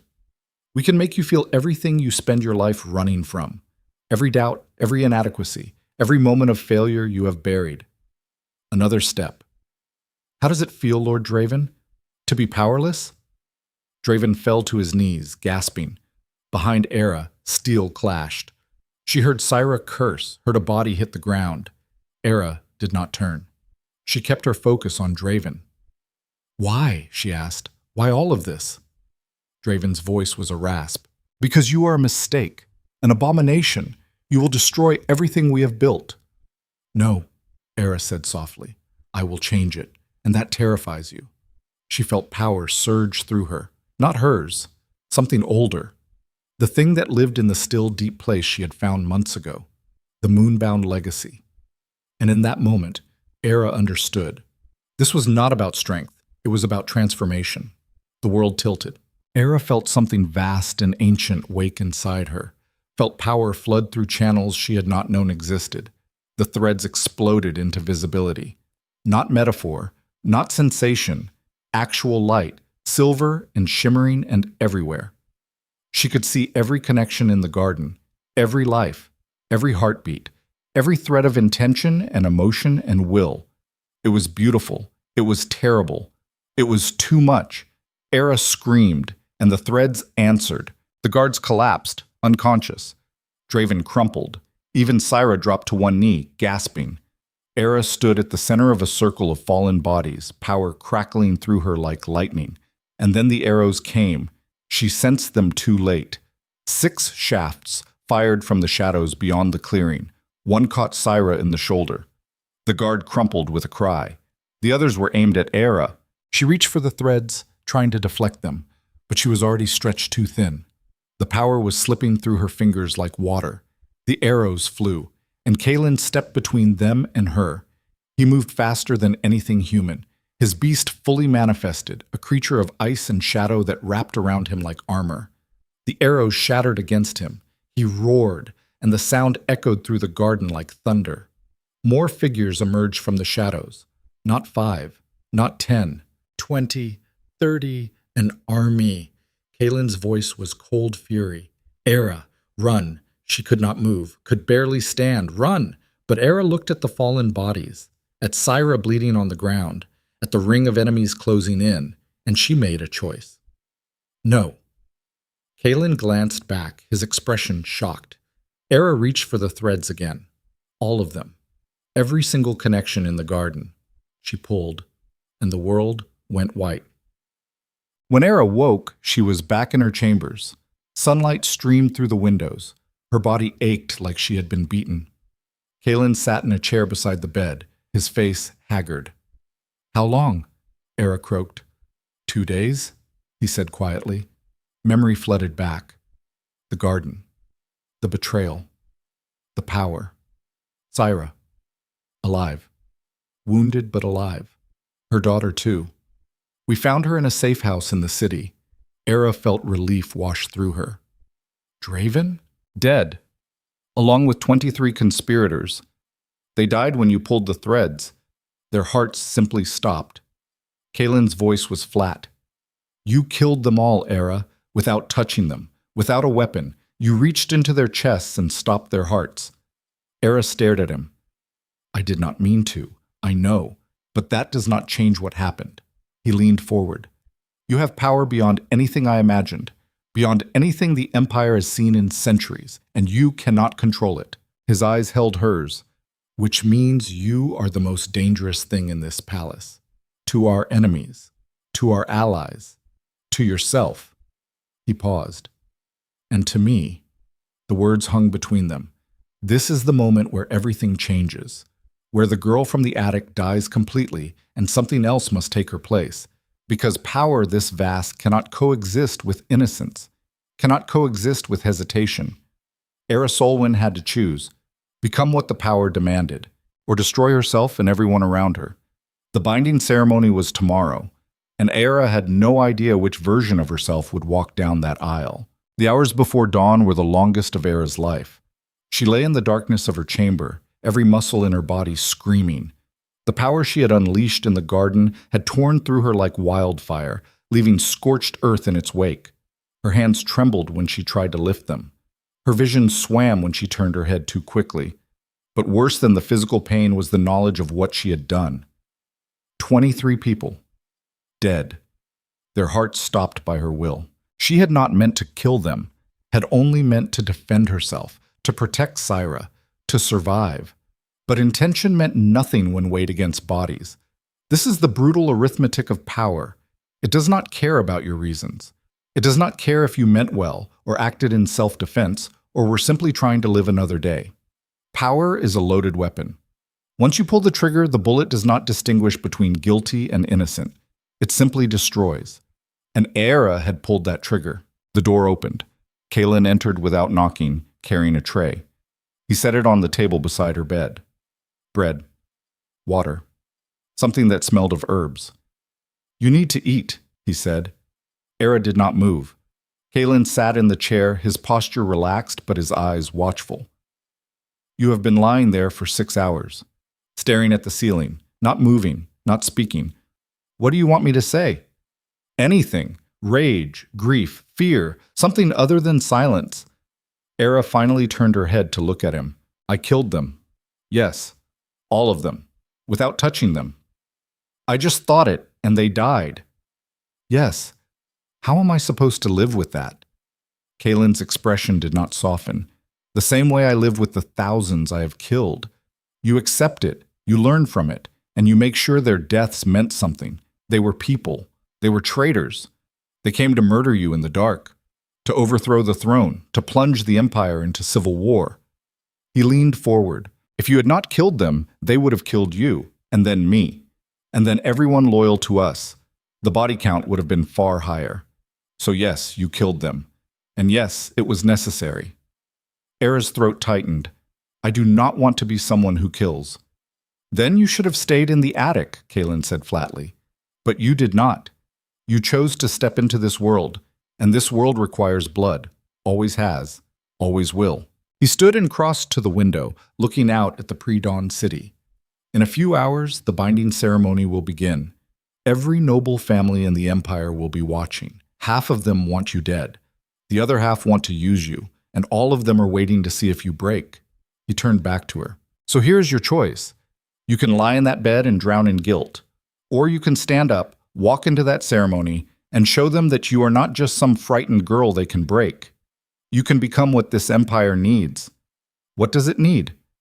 A queen who understands that mercy is a luxury and survival is an art. A queen who can make the hard choices.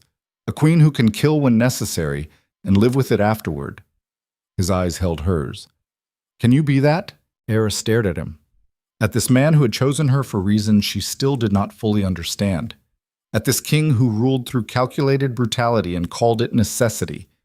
And she realized something. She was angry. Not at him, not at the court, not even at the traitors who had tried to kill her. At herself. For hesitating, for questioning, for wasting time on guilt when she should be preparing for the next attack. Because there would be a next attack. And a next. Until she was strong enough to make attacking her more costly than accepting her. Era sat up slowly, ignoring the protests of her body. "Yes," she said. "I can be that." Kaelin smiled, sharp and approving. "Good. Then let us prepare you for war." The preparation was theater. Servants flooded the chamber at dawn. Severine arrived with her attendants, their expressions professionally neutral. They dressed Era in layers of silk and silver, each piece chosen to send a message. "You are not prey. You are not a mistake. You are a force." The gown was midnight blue, so dark it was almost black. Silver embroidery traced patterns along the bodice and sleeves, not flowers or delicate designs, but geometric shapes that looked almost like spell work. The fabric moved like water, clinging and flowing in equal measure. Her hair was left loose, cascading down her back in dark waves. A circlet of silver rested on her brow, simple but unmistakable. A crown. When they finished, Era barely recognized herself in the mirror. She looked dangerous. Severine stepped back, her expression unreadable. "The king chose well," she said quietly. It was the first compliment the woman had ever given her. Era met her eyes in the mirror. "Did you know? About the plot?" Severine's face remained neutral. "I suspected. Draven was not subtle. But I did not know the details. And I did not warn you." "Why not?"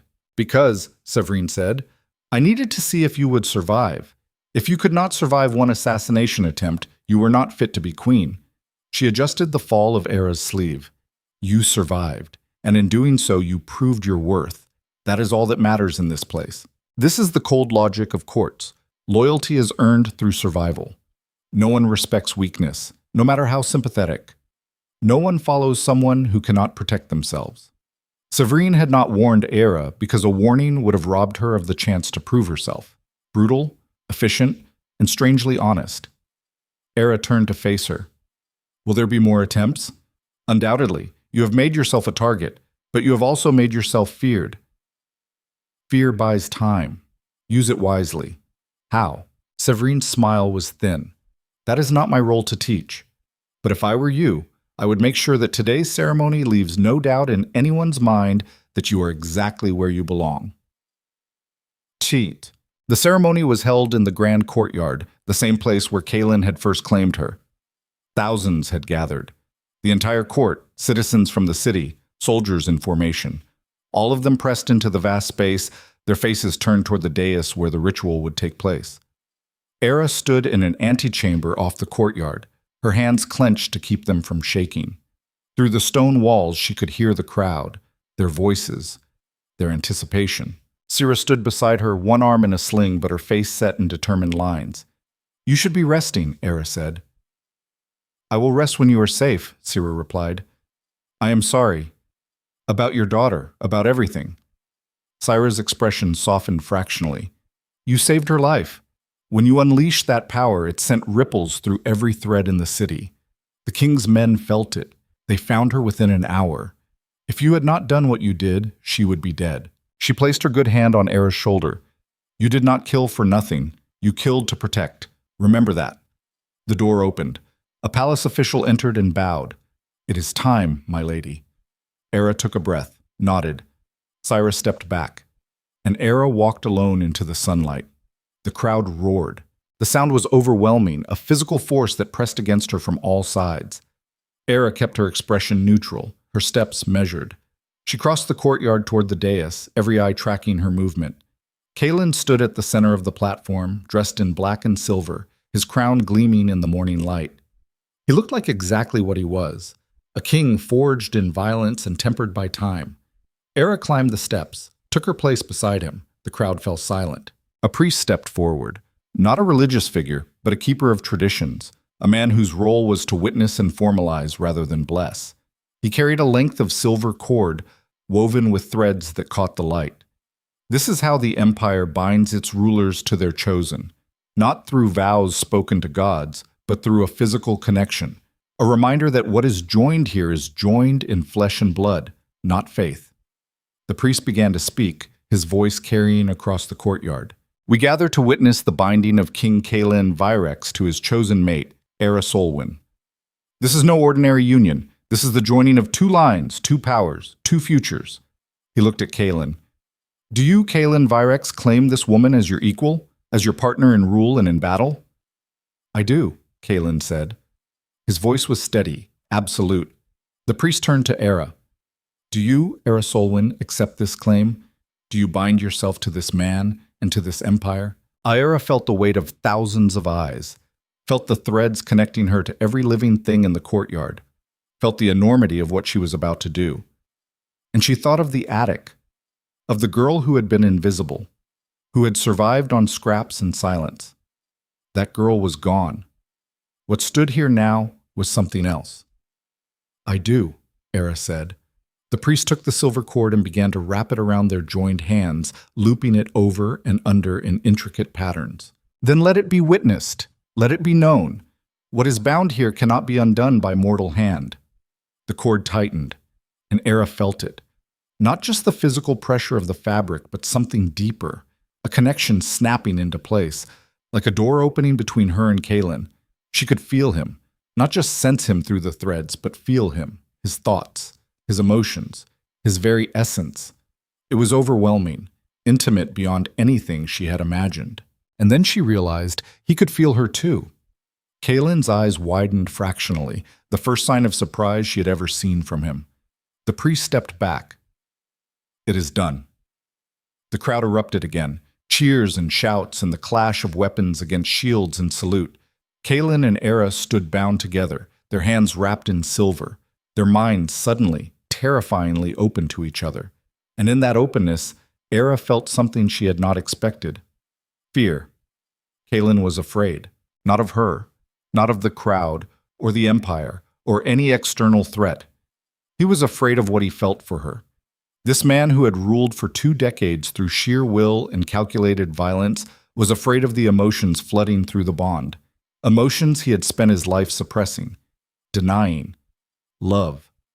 Era's breath caught, and through the bond she felt his response. Not words, just feeling. Yes. The priest began to unwrap the cord, but the connection remained, would always remain now. They were bound in ways that went deeper than ceremony or tradition. Kalen raised their joined hands to the crowd. "Behold your queen!" The roar was deafening, and in that moment of triumph, Era felt something else through the threads. Danger. She spun, her senses flaring outward. There, in the crowd, a cluster of threads that felt wrong, twisted, dark with intention. She barely had time to shout a warning before the world exploded. But the attack came from 6 points simultaneously. Explosions ripped through the edges of the courtyard, fire and smoke and screaming. The carefully ordered ceremony dissolved into chaos. Kalen moved instantly, his beast erupting around him in a wave of ice and shadow. He shoved Era behind him as figures in black armor poured from the smoke. Not assassins this time. Soldiers, trained, equipped, an army. "Stay down!" Kalen roared, but Era was already reaching for the threads. There were too many. Hundreds of them, tangled and chaotic. She could not hold them all, could not even begin to influence that many minds at once, so she did not try. Instead, she reached for something else. The lesson Kalen had taught her months ago. The thing beneath the threads, the connections themselves. Every living thing was connected.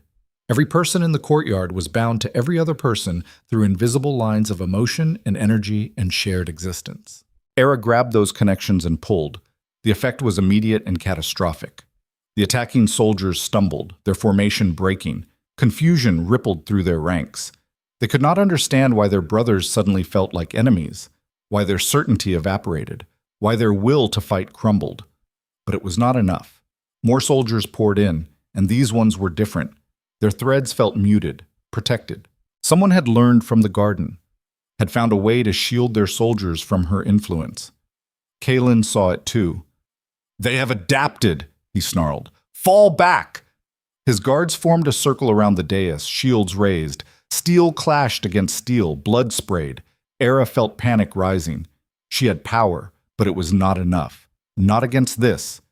Not against an army that had been specifically prepared to counter her. And then she felt it through the bond.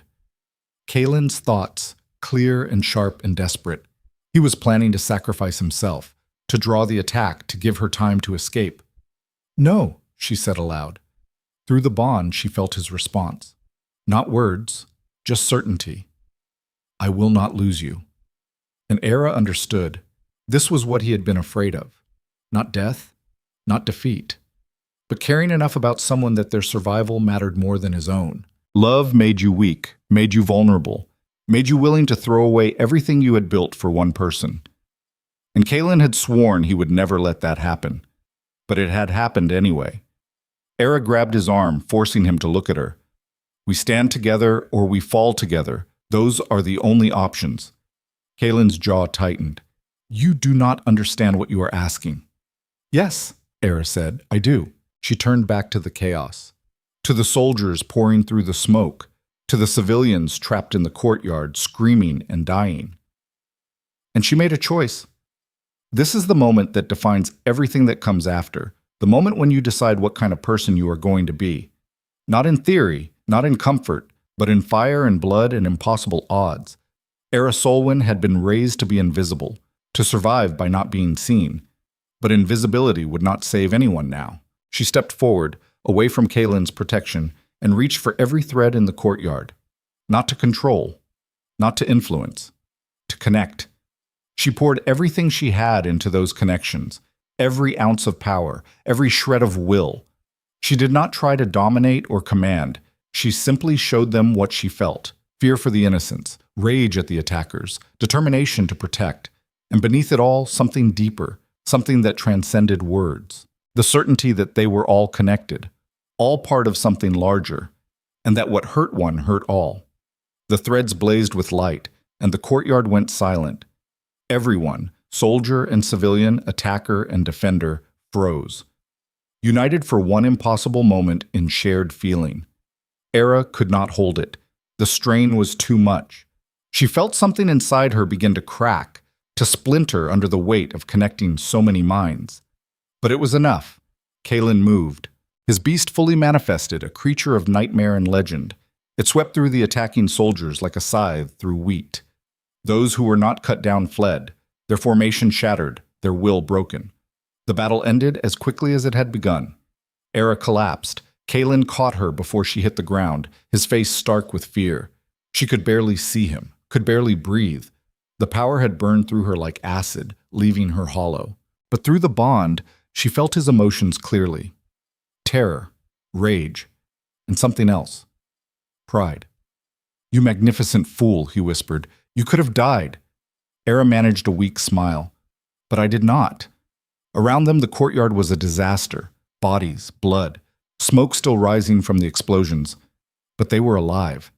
And every person who had felt that moment of connection, that impossible unity, would never forget it. Syra limped over, her face grim. "My king, we have prisoners. They are asking to speak with you." Kaylin's expression went cold. "Who sent them?" "That is what you need to hear." The prisoners were held in the palace dungeons, deep beneath the earth where screams could not reach the surface. Kaylin insisted on going immediately, despite the protests of his advisors. Era went with him, still weak but refusing to be left behind. They descended into shadow and stone, guards flanking them. The air grew cold and damp. The walls wept moisture. The prisoners were chained in a central cell, 5 of them stripped of their armor, bloodied but alive. Kaylin stopped before the bars. "Speak!"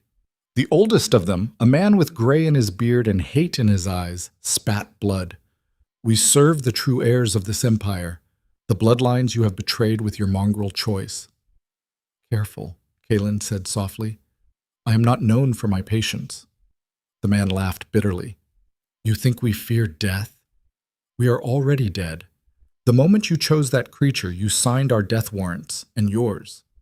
He looked at Era with naked contempt. "She is an abomination, a corruption of everything we have built, and she will destroy this empire from within." Kaylin's hand went to his sword, but Era stepped forward first. "No," she said quietly. Kaylin looked at her, surprised. Era faced the prisoner. "You are right," she said. The man blinked, thrown off balance. Era continued, her voice steady. "I am different. I do not fit your vision of strength. I do not have claws or fangs or scales. By every measure you value, I am weak." She paused. But weakness is not the same as powerlessness, and difference is not the same as corruption. She took a step closer to the bars. "You tried to kill me because you are afraid that change means destruction, afraid that if the old ways fall, you fall with them." The man's jaw tightened. "And you are right to be afraid," Era said, "because the old ways are dying. Not because I will them to, but because they cannot sustain themselves. You have bred for strength until your bloodlines eat themselves. You have valued dominance until your empire has nothing left to conquer but itself." Her voice hardened. "I am not here to destroy what you built. I am here to save it, whether you can see that or not." Silence in the dungeon. The prisoner stared at her, his expression caught between rage and something that might have been doubt. Kaylin placed a hand on her shoulder. "Enough. They will not be swayed by words. He looked at the guards. Execute them at dawn. Wait, Era said. Kalen's eyes narrowed. They tried to kill us. Kill you. There is no mercy for that. I know, Era said, but there is strategy. She turned back to the prisoners. You will not be executed. You will be released. Shock rippled through the cell. Through Kalen. Through the guards. Kalen grabbed her arm, pulling her aside. Have you lost your mind? They will go straight back to whoever sent them and report everything they saw. Yes, Era said calmly. They will. And that is exactly what I want. Understanding dawned in Kalen's eyes.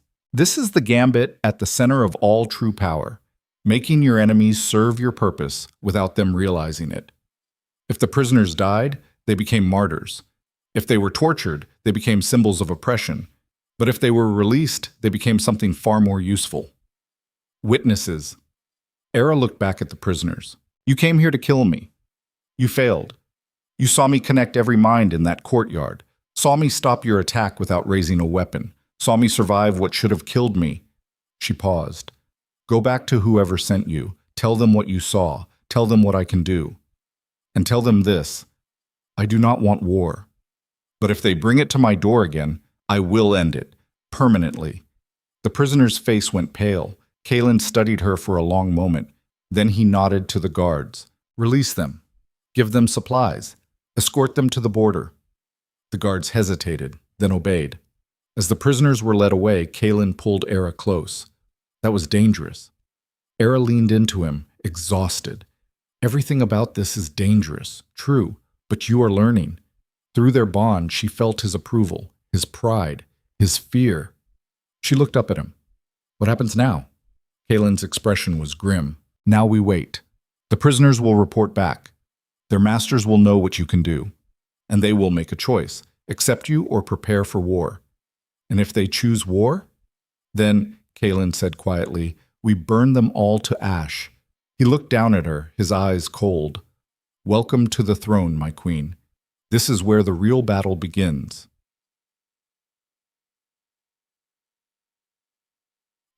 That night, alone in their chambers, the weight of everything finally broke through. Era sat on the edge of the bed, her hands shaking. The adrenaline that had carried her through the day was gone, leaving only exhaustion and the creeping realization of how close they had come to death. Kalen stood by the window, staring out at the city. They will come again, he said without turning. Not tomorrow, perhaps not for months, but they will come. Era knew he was right. How do you bear it? She asked quietly. The constant threat, the knowledge that someone is always trying to kill you. Kalen was silent for a long moment. You accept that death is inevitable, he said finally. You make peace with it, and then you make damn sure you take as many of them with you as possible when it comes. He turned to face her. But it is different now. Why? Because, Kalen said, his voice rough, I have something to lose. He crossed to her, knelt before her so they were eye level.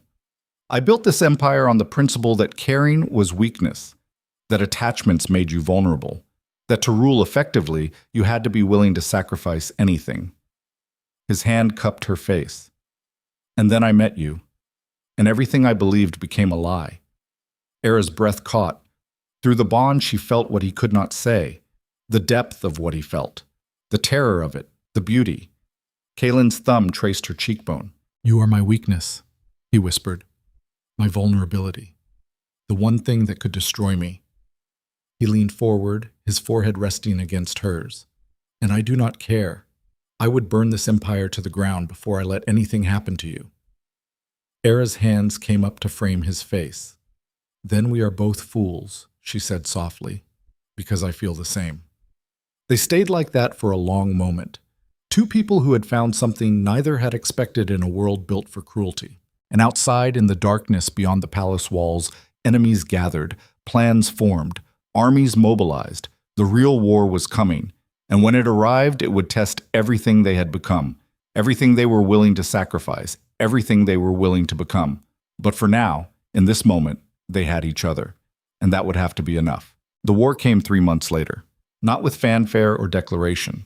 It came quietly, in the dark hours before dawn, when the city still slept and the palace guards were at their weariest. Era woke to the sound of steel on steel. She sat up, her heart already racing.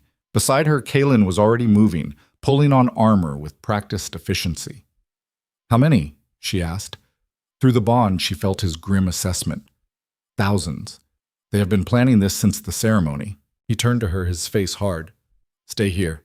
Syra will protect you." "No." Kaelin's jaw tightened. "This is not a debate. You are the queen. You are what they want. If you fall, everything falls." Era stood, pulling on the dark clothing she had learned to keep ready. "And if you fall," she said quietly, "the Empire falls anyway. We fight together or we lose together. You said those were the only options." Kaelin stared at her. Through the bond, she felt his fear, his anger, his desperate need to protect her, but also his acceptance. Because he knew she was right, he crossed to her and pulled her into a fierce embrace. "Do not make me regret this," he growled against her hair. Era pulled back and met his eyes. "I will not." They armed themselves, Kaelin with his sword and the cold fury of his beast, Era with the power that still terrified her but which she had learned to control. Somewhat. They left the chamber together. The palace was chaos. Soldiers ran through corridors, their boots thundering on stone. Servants huddled in doorways, their faces pale with terror. The clash of battle echoed from the lower levels. Kaelin's commanders met them in the war room, maps spread across the table, reports flooding in. "They breached the eastern wall," one commander said. 3 battalions, professional soldiers, not conscripts." "Who leads them?" Kaelin demanded. The commander's face was grim. "Lord Vareth. He has rallied the Western territories. Claims you have betrayed the Empire by elevating a corrupted bloodline." Era felt cold settle in her stomach. Vareth was one of the most powerful nobles. If he had turned, others would follow. This is what power does when it fractures. It does not break cleanly. It splinters into 1,000 sharp pieces, each one claiming legitimacy, each one willing to cut deep to prove its worth. Civil war is the cruelest kind because there are no true villains, only people who believe with absolute certainty that they are right. Kaelin studied the map. "Where is Vareth now?" "In the throne room. He is demanding you surrender the queen for trial." Kaelin's laugh was bitter. "Of course he is." He looked at his commanders. "Hold the lower levels. Do not let them reach the royal wing. Kill anyone who tries." The commanders saluted and left. Kaelin turned to Era. "This ends now, one way or another. What are you going to do? Go to the throne room, face Vareth, end this before the entire city burns." Era grabbed his arm. "It is a trap, probably. But it is also the only way to stop this. If I kill Vareth publicly, decisively, his supporters will scatter. If I hide, they will believe I am weak." He touched her face gently. "Stay with Syra. Stay alive. That is all I ask." Through the bond, Era felt what he was not saying. This might be the last time they spoke. This might be where it ended. She pulled him down and kissed him, hard, desperate. When they broke apart, both were breathing hard. "Come back to me," she whispered. "Always," he said. But they both knew it might be a lie. Kaelin left with 20 of his best soldiers. Era watched him go, her heart in her throat. Syra appeared at her side. "He will survive," the guard said. "He always does." But there was doubt in her voice. Era closed her eyes and reached through the bond. She could feel Kaelin moving through the palace, could feel his cold determination, his absolute focus, and beneath it, fear. Not for himself, for her. Era opened her eyes. "I am going after him," she said. Syra's hand went to her sword. "My queen, that is exactly what he told you not to do." "I know, but I also know that Vareth is not there for Kaelin. He is there for me. And if I do not show, people will die, people who are loyal to us, people who do not deserve to be caught in this." Syra studied her for a long moment. "Then we go together." Era felt a surge of gratitude. They moved through the palace, Syra leading, sword drawn. They took side corridors, avoiding the main fighting, but they could not avoid it entirely. Twice they encountered enemy soldiers. Twice Syra cut them down with brutal efficiency. The third time, there were too many. 6 soldiers blocked the corridor ahead. They saw Era, and their eyes lit with recognition. "The queen!" one shouted. "Take her alive!" They charged. Syra met them head on, her blade singing. She was magnificent, a whirlwind of steel and fury. 3 fell in the first exchange, but there were too many. A blade got through her guard, slicing across her ribs. Syra grunted, but did not fall. "Run!" she shouted at Era, but Era did not run. She reached for the threads. The remaining soldiers froze mid-step as she grabbed their connections. She did not try to control them. She simply showed them what she felt. The futility of this war, the senselessness of dying for a noble's pride, the certainty that no matter who won, they would lose. 2 of the soldiers dropped their weapons and fled. The third hesitated. That hesitation cost him. Syra's blade took him in the throat. Silence. Syra leaned against the wall, breathing hard, blood seeping through her armor. "That was impressive," she said. Era helped her straighten. "Can you walk?" "I can run if I have to," they continued. The throne room doors loomed ahead, closed, guarded by a dozen soldiers in Vareth's colors. Syra looked at Era. Last chance to turn back. Era shook her head. They walked forward together. The guards saw them and raised weapons. But before they could act, the doors flew open from within. Lord Vareth stood in the doorway. He was a tall man, broad-shouldered, his face weathered by years of command. His eyes were cold gray, like winter ice.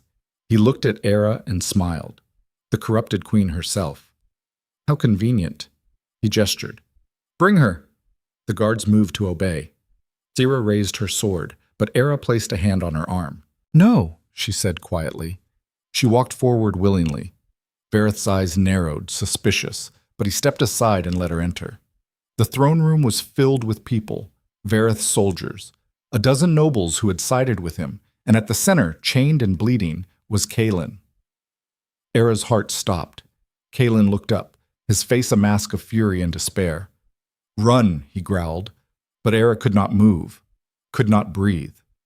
Vareth laughed. "How touching. The mongrel loves her pet king." He walked toward Era slowly, like a predator circling prey. "Do you know what you have done, girl? You have corrupted the purest bloodline in the Empire, weakened us from within, made us vulnerable to enemies who would see us destroyed." Era found her voice. "I have done nothing but survive. You are the one destroying this empire." "Not me!" Vareth's hand lashed out, striking her across the face. Era stumbled, but did not fall. Kaelin roared, his beast erupting around him despite the chains. The metal strained, but held. Vareth turned to him. "Watch carefully, King. Watch as I show you the price of your weakness." He drew a knife. This is the moment where everything converges, all the pain, all the training, all the choices that led here. This is where you discover what you are truly made of, not in comfort, not in safety, but with a blade at your throat and the person you love chained and helpless. Era could have fought, could have reached for the threads and torn Vareth's mind apart. But she did not, because she understood something now, something that had taken her months to learn. Power was not about dominance, it was about choice. And sometimes the most powerful choice was surrender. She looked at Vareth and spoke clearly. "Kill me if you must. But know this, you will not save the Empire. You will only prove that it deserves to die." Vareth's eyes narrowed. Bold words from a corpse. He raised the knife. But before he could strike, something happened. The nobles who had been standing silent around the room began to move. Not toward Era, toward Vareth. He spun, confused. "What are you doing?" One of them, an older woman with steel-gray hair, spoke. "We came here because we believed you, believed the Empire was in danger, believed she was a corruption." She looked at Era. "But I've watched her these past months, watched her survive assassinations and betrayal, watched her show mercy to enemies, watched her risk everything to stand beside her king." She turned back to Vareth. "And I have watched you. Watched you manipulate and scheme. Watched you sacrifice good soldiers for your pride. And I realize now she is not the corruption. You are." Vareth's face went white with rage. "You dare!" "Yes," the woman said simply. "I dare." She drew her sword and placed it at Vareth's throat.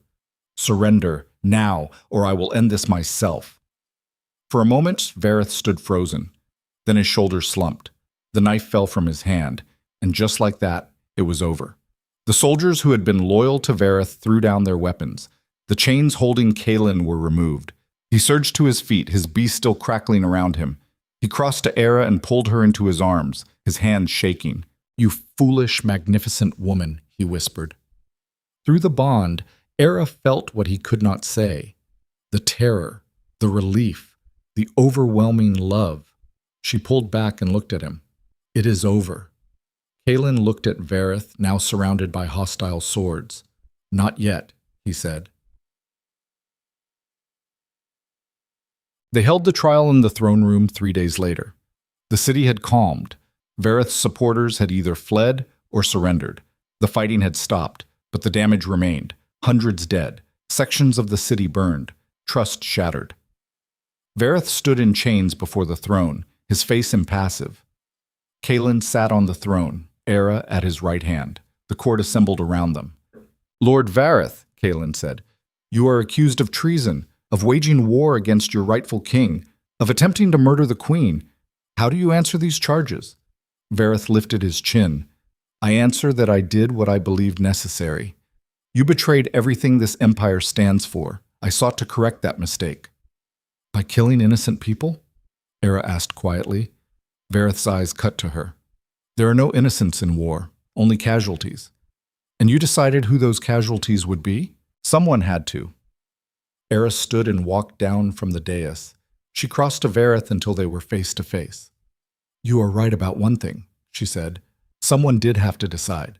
But it should never have been you, because you do not understand what strength really is." "Enlighten me," Vareth sneered. Era's voice was steady. "Strength is not domination. It is not crushing everyone who disagrees with you. It is not breeding for power until your bloodlines collapse under their own weight." She paused. "Strength is adaptation. It is accepting change even when it terrifies you. It is choosing to evolve instead of dying with your traditions clutched in your fists." Vareth's jaw tightened. "Pretty words, but words do not build empires." "No," Era agreed. "People do.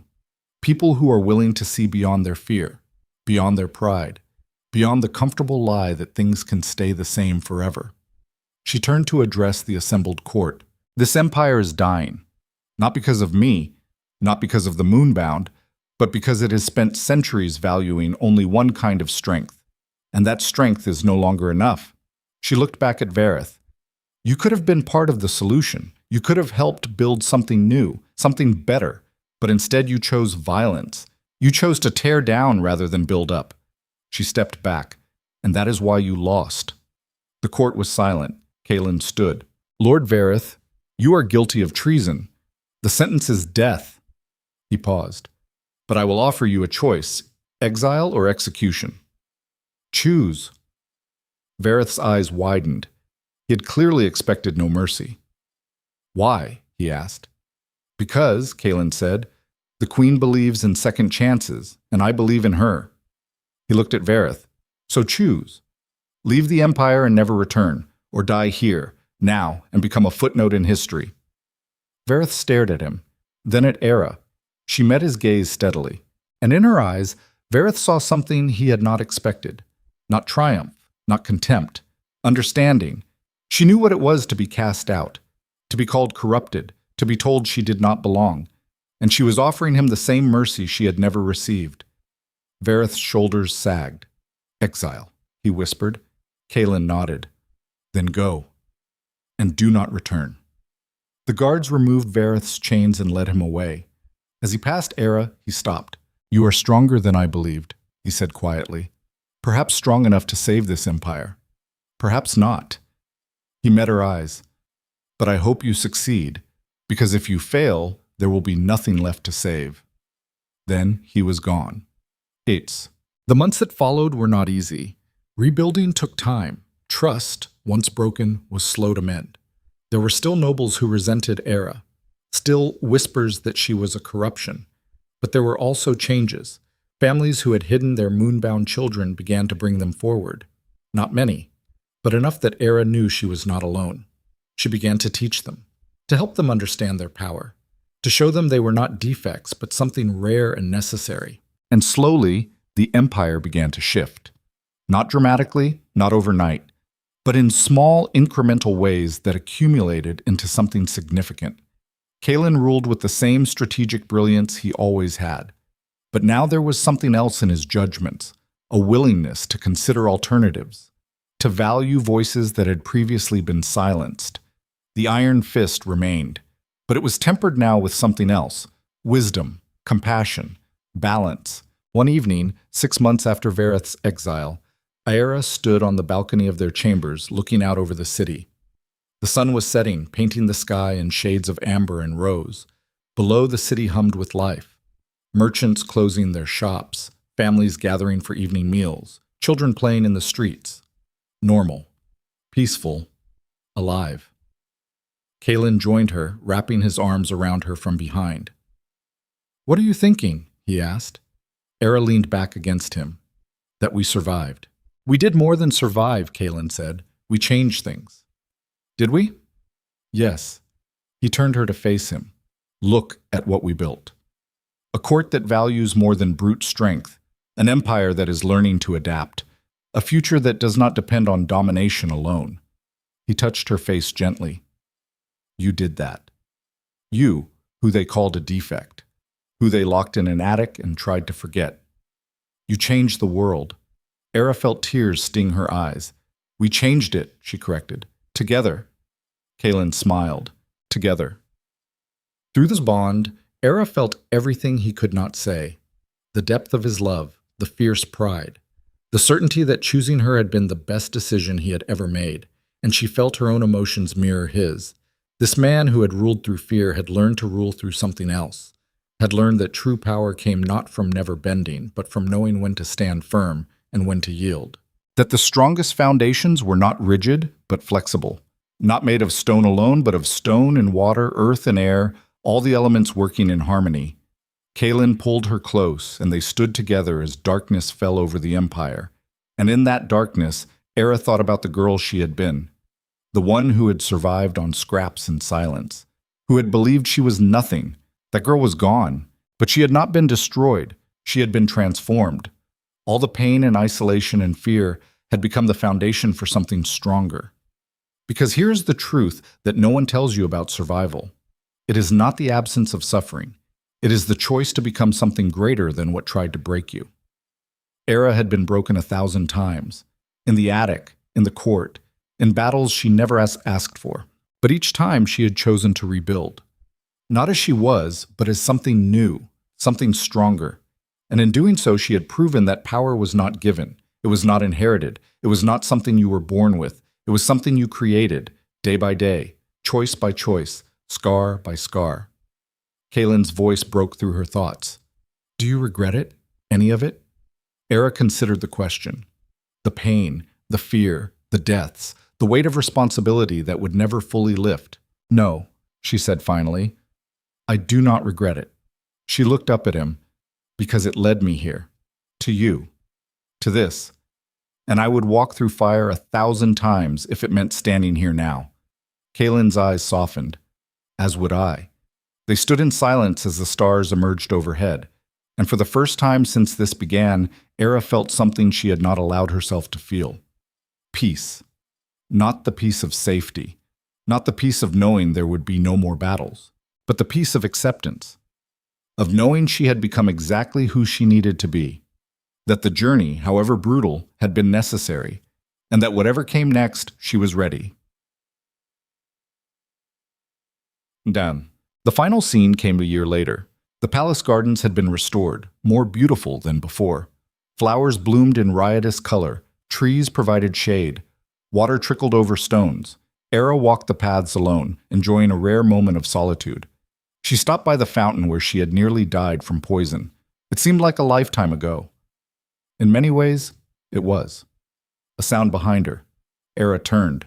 A young girl stood at the edge of the garden, perhaps 12 years old, thin, nervous, her eyes wide with fear and hope. Aera recognized that look, had worn it herself not so long ago. She smiled gently. "Hello." The girl did not speak, just stared. Aera crossed to her slowly, carefully. "The way you approach something wild and frightened." "What is your name?" The girl's voice was barely a whisper. "Lyra." Era's heart clenched. The same name as the servant who had brought her food in the attic. Are you lost, Lyra? The girl shook her head. I came to see you.